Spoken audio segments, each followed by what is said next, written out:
free, only a limited time. All right, the man, the myth, the legend, Michael Sessions. Do you have your hat, Michael? We're just talking about your famous brand here. Yeah, I'll put it on for a little bit. Here we go. Here we go. All right, famous. I like it. You don't have to be a celebrity to live famous, Jamie. That's our logo. That's our tagline. You got to be. You don't have to be a celebrity. You have to be a celebrity. You don't have to be a celebrity. Don't. To live the famous lifestyle, which a lot of us do. We work really hard. We like to, watch what we put in our bodies. We spend on good stuff. And so here we go. So. All right, Michael. Well, we appreciate you joining this call. Obviously, sure. I think everybody knows your story, but just to kind of recap it, I mean, you've been around 25 years, plus or minus, probably minus a year or two, probably 22 to 25 years, somewhere in there. So you're a veteran like me. Yeah. We both turned 50 this year, so it's kind of a big year for us, right? Yeah, I just turned 50, June 1st. Wow, look at that, Michael. But you look like you're 40, though. 50 is the new 40. That's cool. Thank you. Yeah. And so obviously you've got studs like Bruinger on your team. You've got Ken on your team. I mean, you're obviously pushing to have your second senior national consultant on your team. So obviously you've done fairly well in the business. And so just curious to get your thoughts on what you're talking to your org about. And I know you and I were talking earlier about it, but just I'll let you start off and then I'll start plugging away some questions with you. Yeah, absolutely. By the way, there's only 4 consultants with a senior national on their crew. John Wiggins, Brandy, Michael, me, and yours truly, Jamie Hepp. That's a pretty cool club to be in, isn't it, Jamie? Well, I didn't know those stats. I mean, I should know that. Yeah, well, there's only 4 of us, and you're in. So to me, you're a Hall of Famer. You're going to be a Hall of Famer. You have been, so it's awesome. But what I talk to my guys about is simple stuff. Our business is a very keep it simple business. When I started in the business, it was management, or you were kind of like frowned upon, like, wait, you don't want to be a manager. And so I'm really educating the leaders in today's offices is like, listen, your job, take leadership away and use the word facilitator. I like that word better. You can facilitate to the people on your team. When you're a facilitator, you put the player in the right position for their skill set. So if you have quarterbacks, they get coached by quarterback coaches. Watching the College World Series, Wake Forest is right up the street here. In Winston-Salem. And I'm looking at these pictures, and I mean, just baseball's come so far, but those pitchers have pitching coaches. They don't have outfield coaches. They don't have catcher coaches. They have pitching coaches. So when people come into our business, they don't always want the same thing. And that doesn't mean they can't switch positions from time to time, but I was always about my new guy. Hey, what can I help you get out of this business? Because I knew I needed a certain amount of people on my crew to be assistant manager. If somebody wants, chocolate or vanilla or strawberry, hey, let's get them that. So there's 3 journeys that I see people go on in the business. And, a lot of you are probably familiar with this, but the first journey is some people just want to sell. They just like selling. They want to sell. They want to go out and they want to make money. They want to make $2,000 a week. They want to pay the bar tab this weekend, and then they want to go do it again all over again next week. And they like breaking records. They like, and some people can say, well, that's a little selfish. Well, selfish is relative. Like if they like to make money and they want it and they're taking care of their family and they're doing something good, well, is that bad or good? Well, it's all how you look at it. So I like to let those guys just go sell. Then there's people that are moving out of their parents' basement. They're finishing up the college class. They got one more credit left until they graduate. They're going part-time. They're working. They would love to commit, but they just don't have enough time. There's not enough hours in the day. Or they're working on their visa. They're trying to get so they can stay in the country and work. So that's journey 2. Journey 3 is the people, like a lot of us on the call, they want to go all the way right from the get-go. Like I knew within 2 weeks, I was, not only was I going to be a millionaire, that I was going all the way. Because what Brandy was explaining to me to do, first off, I already chipped away the first block, which was entry level. Now I'm a leader. So the next block, I'm going to be making $1,000 a week as an assistant manager, which would have taken me 5 years at Merrill Lynch in 1999, trying to be a stockbroker. They started me out at 28,000, and I was studying for the Series 6 and 7 and brokerage licenses, et cetera.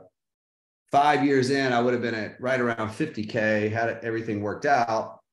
I didn't stay there, but in, 9/11 happened. Everybody in the floor that I worked on got totally, they left. They got laid off, and we were in Midtown Manhattan. We weren't in downtown, but I would have lost my job because of that.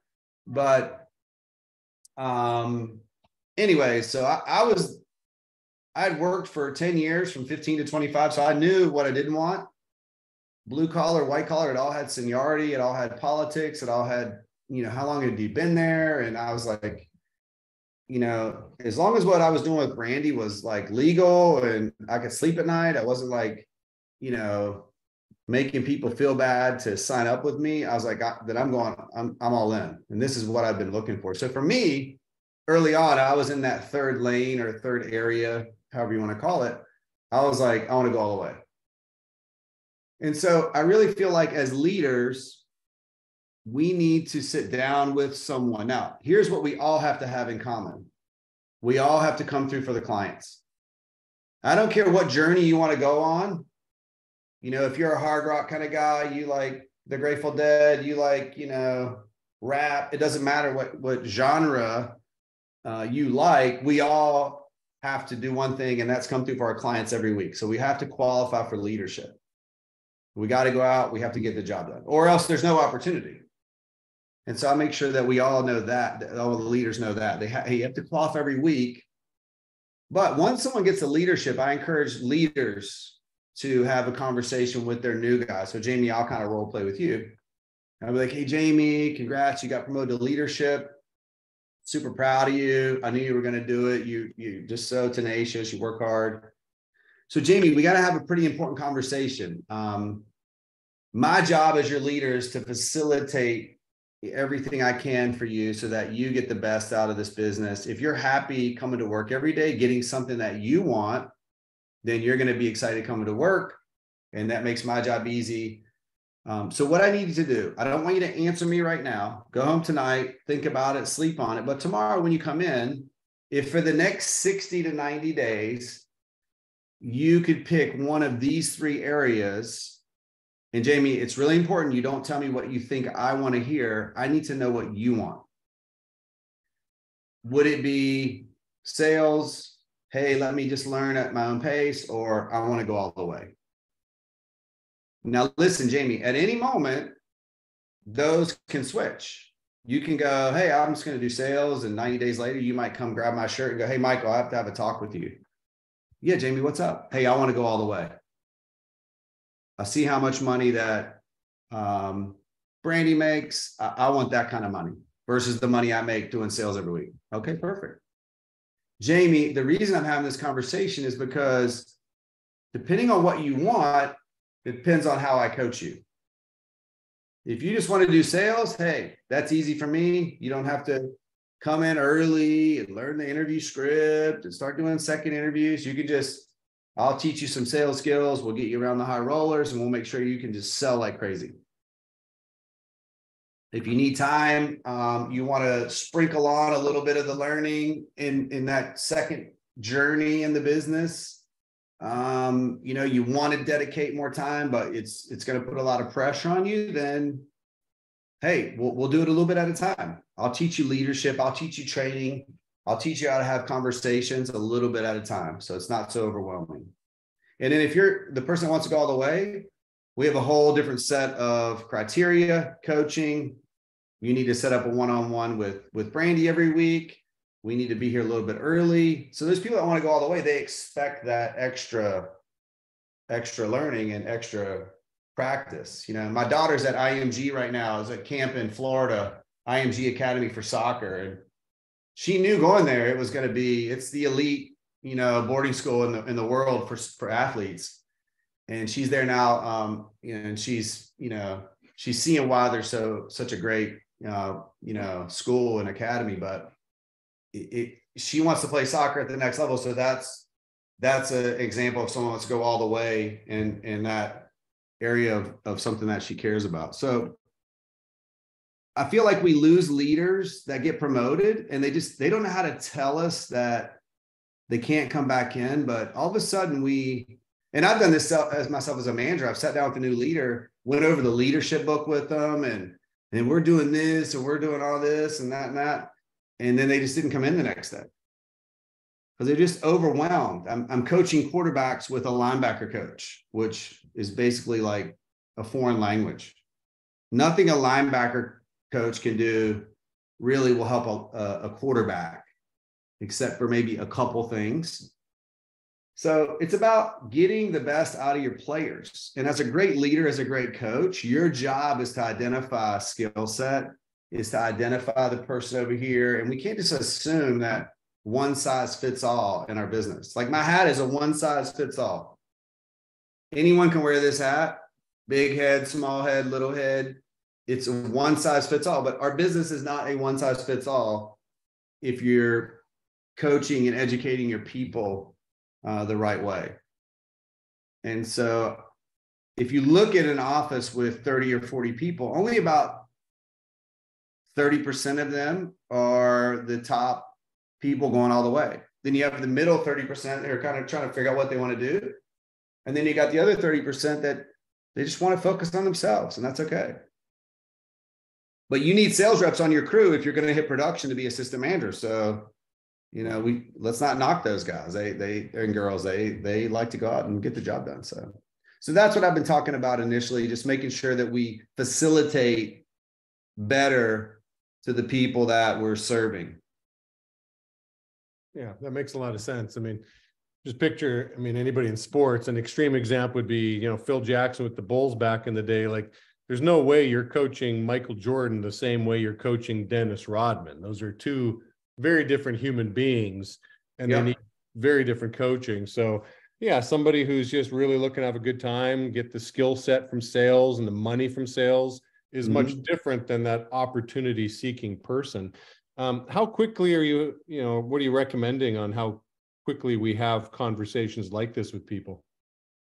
As soon as they get promoted to leadership, hey, let's go grab dinner and let's talk about what's next.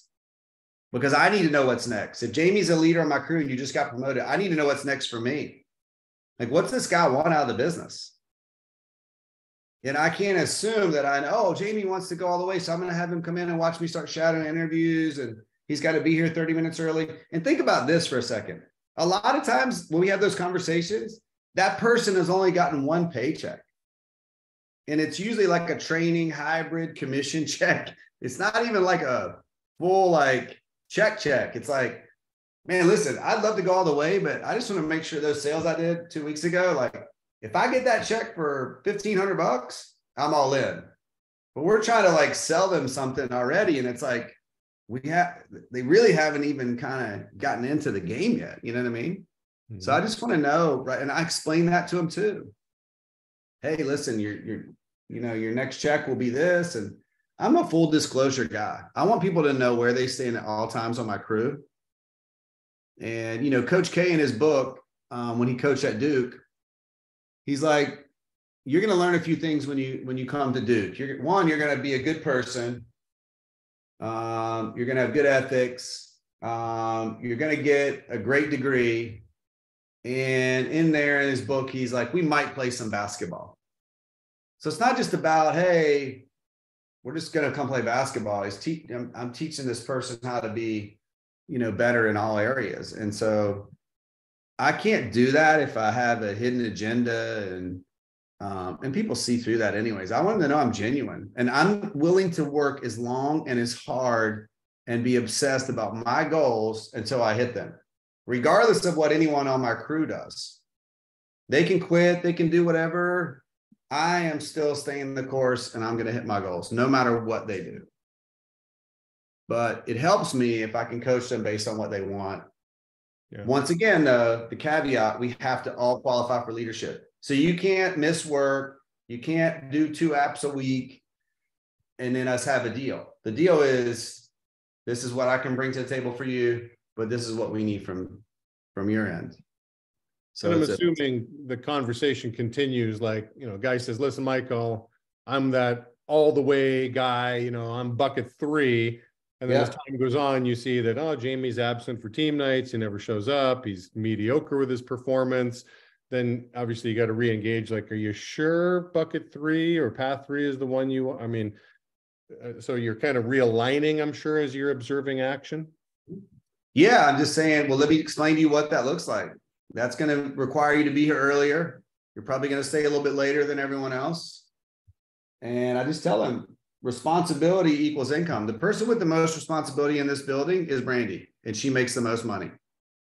So if you want to make the most money in this building, you have to earn responsibilities. That comes from coming in a little bit earlier, learning new skill set, staying late, and acquiring those responsibilities.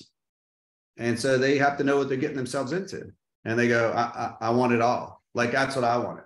I want it all. And I just, all right, we're going to meet with Brandy. You got to, we're going to teach you how to do interviewing. We're going to teach you how to train. We're going to do it at a decent pace where you're not so overwhelmed, but we'll practice. And like Liliana, she's going to this camp. She wants to be great. So she expects I'm going to probably get my butt whooped, so she started training a couple weeks before she even went to the camp, because she didn't want to show up there and wait till like finally Thursday. She felt good. She wanted to be ready day 1. And so, I make sure they know, that's awesome. This is what it's about. Yeah. Yeah, I find it interesting that like both you and John, early in your careers, knew you wanted to go all the way. Like I can't relate to that. I was more of a, and maybe it's because I'm a C type and so I'm a little slower, I mean, I've heard some people call the C type instead of conscientious, hey, you're complicated. So again, I took longer to get to that point. You're saying 2 weeks into it, you knew you were going to be a millionaire. Is that what you're saying? Yeah, I was like, I'm going to be, I knew I could get to management. If I could get to management, I could be a consultant. Because if I can get to management, I should be able to teach people how to be a consultant. So I used to walk around saying, I'm the future millionaire. I'm a consultant in training. But that's just for me. Now, listen, maybe there's 2 of me in an office, right? Maybe there's 3, maybe there's 4. But I learned a lot of this actually from Sebastian, because the journey and his business is your journey, and you look at some of his most amazing guys in his crew. Like, is that Brendan right there? I see him. The pictures are all small. Yeah. So like, Brendan's like the best guy in our business as far as running an ICL. There's no one better. And if you looked at his journey, quote unquote, it's different than my journey. But at the end of the day, we want the end result. I wanted the money. I was broke. I owed money to people. I had student loan debt. I just owed a lot of money. And I went to school with a lot of really wealthy kids, and I got to see how wealthy people lived. And I wasn't, I was middle class for sure, but, and my parents had good jobs, but I had a spirit about me that I was like, man, I feel like I'm willing to work hard enough to do any of that stuff. And the stuff that these guys were doing, and when I met these people, it wasn't like, oh, they went to Harvard. No, they started a business, or they did this or did that. And it didn't seem like it was anything outlandish that I couldn't do. So yeah, so I was 25, so I had a lot of jobs and working on Wall Street. I remember walking down a check for Merrill Lynch had the Matisse account. Matisse, I guess, is the painting. Is that what it is? Matisse? I don't know, whatever. But it was big art account they had. I remember taking down like a $200,000 check to put down. Back in the day, you had to roll stuff up in this like coffee looking thing, and you had to send it down to the room, and that's how they did the trades. But I remember my broker I worked for, his name was Brendan Walsh. And back in the day, there was a show called 90210, and Brendan Walsh was one of the characters. But he's like, can you take this down to checking or wherever it was? And I was just like, holy cow. It's a big, like, that's a lot of zeros. So I just kind of like knew that the world is, you know, there for the taking. But everyone's journey is their journey. So, and you got to learn one way or another. I learned a lot in management that I probably could have learned in assistant management or leadership. Because I got to assistant manager in 6 months. I opened my first office within 10 months. So I went from broke, bartending, working at First Union, a bank, to running my own company within 12 months.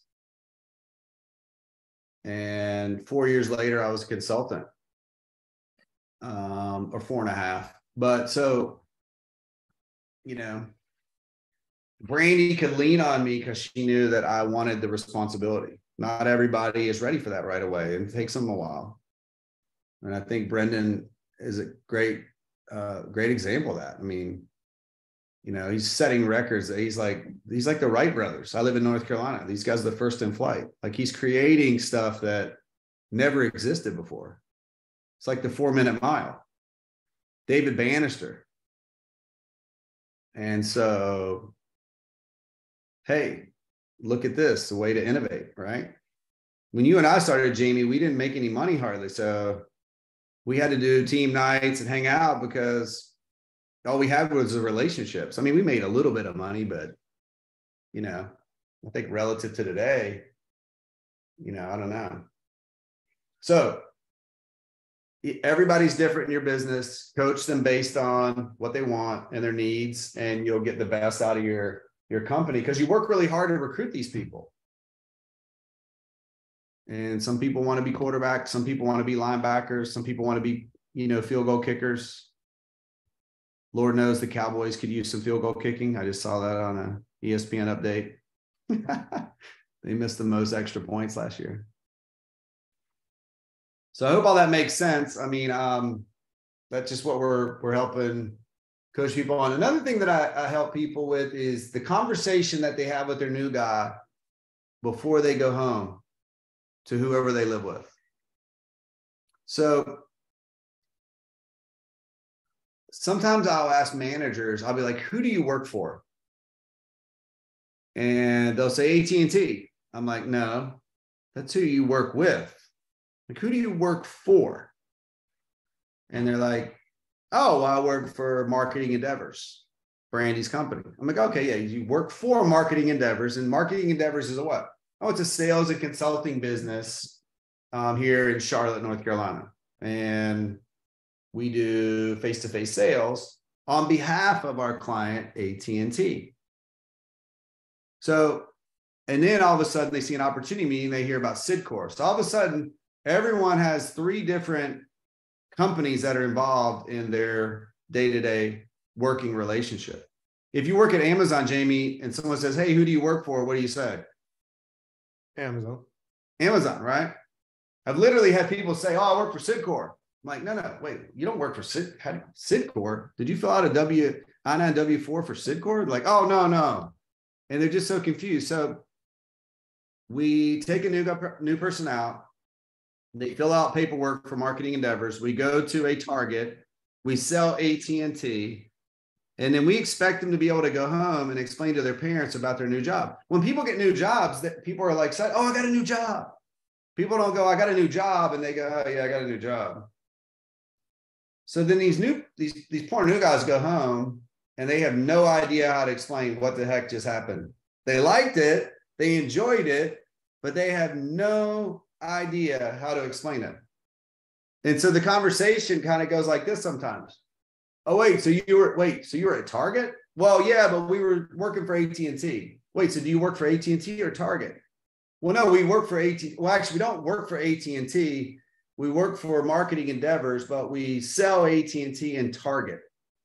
You can see how if this person lives with their mom and dad, they're going, wait a minute. I'm so confused. And so I want to know, what's your girlfriend going to ask you? What's your boyfriend going to ask you? What's your pot smoking roommate going to ask you who doesn't have a job? What's your mom and dad going to say to you?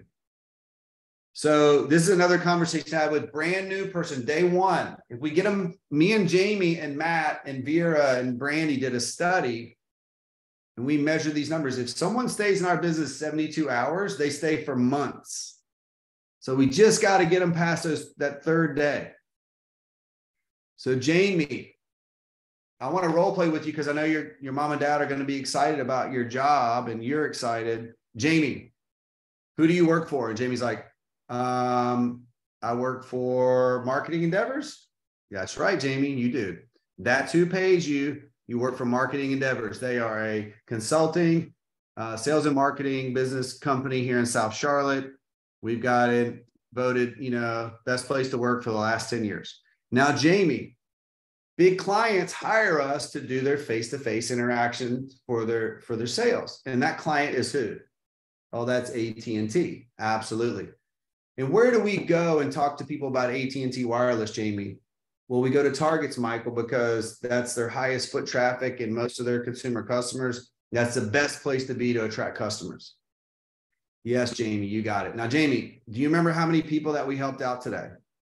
Yeah, we helped out. We helped out Miss Smith. Yeah, we helped out Mr. Jones, and we helped out Miss Lisa. Yep.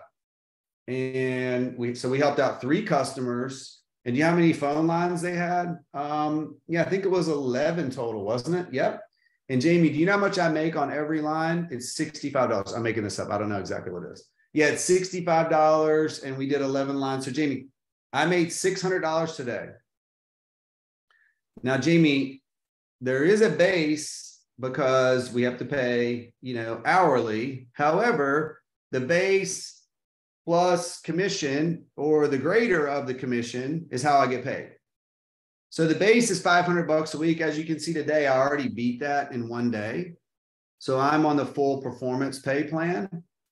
And so, when you get a new job tonight, when you get home, I know you're 23 and, just like my parents asked me, they're going to want to know, what are you doing and how are you getting paid? You know why they're asking that, Jamie? Because they don't want you to live in their house till you're 45 years old. Okay. So we got to make sure that I'm arming you with the knowledge so you can explain this to your mom and dad. Does that make sense?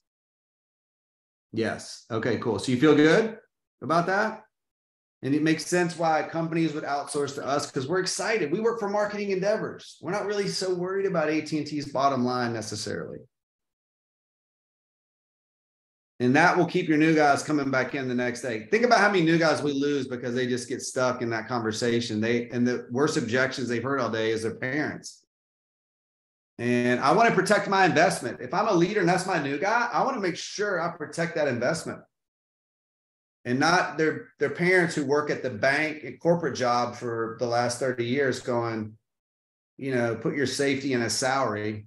The salary is what you tell someone when you want them to forget about their dreams. I saw that quote. A salary is what you give someone when you want them to forget about their dreams. So let's get these guys to leadership, have the facilitation conversation, and walk them through how to explain what we do, because it's a unique situation when we work in our business. We have clients, we have, where we work, and then we have Sitcor as our broker and helps us get these clients. So we don't have to go to Harvard Law School and learn contractual law to be able to do all that. So that's great, Michael. I know you got a hard. If we get them past those 2 points, they usually flourish and do great in our business for a long time. So that's great. I don't know if you need me to be timekeeper, but you had a hard stop at 6. At 6. I'm good. Go ahead. We're good. I got a couple more minutes. Okay, good. Well, Michael, thank you for your time and your wisdom, and obviously your passion for everything that you do. And let's live famous, Michael. Let's live famous. You don't have to be a celebrity to live famous, Jamie. You don't have to be a celebrity to live famous. Let me put it in here, the chat, so people can check it out. It's the best energy drink you'll ever have. It's so good. I'm not just saying that. And are you bringing a bunch to Austin? Yeah. Okay. Well, Sebastian's in, so he'll probably be there. We'll have a table, and we'll probably have some people from our traffic, our media company. So yeah, well, famousenergy.com. There we go. So we paired our flavors to mix well with vodka, gin, rum, and tequila. So that's why they're going to do so good in the clubs. So we have a mojito flavor, a margarita flavor, and we have a endless sunset. It's good with bourbon. And then our flagship one is OG Lux. It's a peach ginger, great with vodka. Or if you're not a drinker, we just had a guy who wants the exclusive rights to Dubai and Lebanon because he's from there and they don't drink a lot of alcohol over there. So they want something ultra premium for an energy drink. So it's good solo and it's good for mixing. Great, Michael. Well, I look forward to seeing you in August. Yes, sir. See y'all later. Okay. See you guys. Thank you, Michael.